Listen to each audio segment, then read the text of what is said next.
Listen, I was having a conversation with my brother the other day, and we had a conversation about relationships. Now, this can go for both men and women, but I'm going to speak from a male standpoint and a male perspective because I'm going to give you guys my experience. Now, I notice I've been in relationships before, right? Now I'm a man that stands on morals and principles.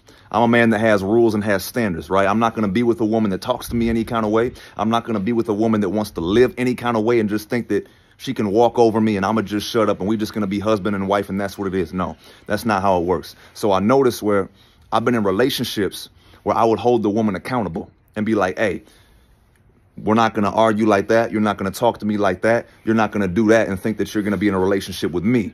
Reasonable. Come to her respectful. Like, hey, let's talk about this like adults. Now, she would say things like, you're so annoying. You keep provoking me. You're so annoying. My ex-boyfriends didn't do this. They didn't do this. They just dealt with my attitude and they just shut up about it. Well, first of all, why you ain't with your ex-boyfriends then?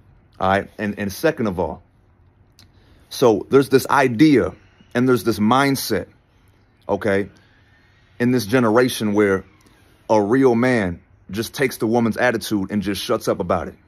Now, do women have their attitudes and their emotions? Of course. But people use that as an excuse to verbally and emotionally and psychologically abuse their men. And then want to say, oh, if you're a real man, you'll just take it. No. A real man ain't dealing with none of that. You got to go and handle that. You got to heal from your trauma first before you get into a relationship with me. Now, notice, it's not that you're annoying. It's just that when you hold her accountable, now those demons begin to manifest and those demons begin to rise to the surface.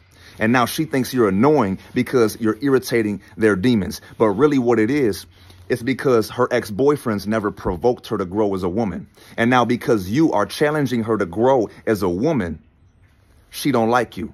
And she's going to turn away from you. And again, she's going to go to the lesser value man that she can walk over, that she can control and manipulate.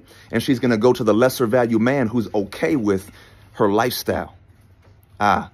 Listen, when you're in a relationship and you hold somebody accountable and they call you annoying, or they say that you're this, you're that, my ex-boyfriends or my ex-girlfriends didn't do this, it's because their demons are manifesting and you're somebody that's actually challenging and provoking them to grow as a person. And then people will say things like, oh, this is just the way that I am. Listen, that's a cop-out. And I want you to understand the difference. People will say things like, oh, you're trying to control and manipulate me. Me trying to challenge you, me provoking you to grow as a woman, me challenging you to grow as a person is not controlling you or trying to change who you are. Some things you're supposed to change. Some things you're supposed to stop doing because it's just morally wrong in a relationship. You understand where I'm coming from? So a lot of times they'll gaslight you and they'll manipulate you and they say, you're a control freak. You're trying to control me. You're trying to change who I am because that person doesn't want to come out of their toxic and dysfunctional ways.